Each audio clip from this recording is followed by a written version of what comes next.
La unidad es la variedad, y la variedad en la unidad es la ley suprema del universo.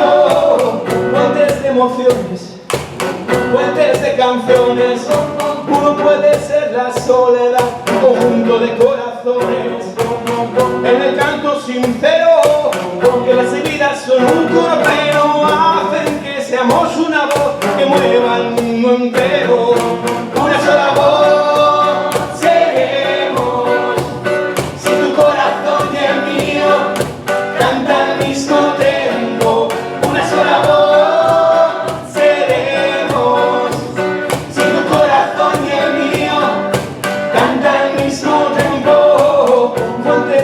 Flores para plantas en dolores, puños cerrados nunca podrán sujetar otras manos. Es el canto de los hijos de la tierra, el sol, la alianza del tambor y tu voz. Hay caminos que hay que hacer solos y cruces que traen otros nuevos.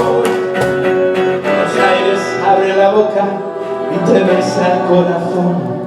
Barcelona navega por Río, trata de leer con México DF emitiendo, Londres sintonización.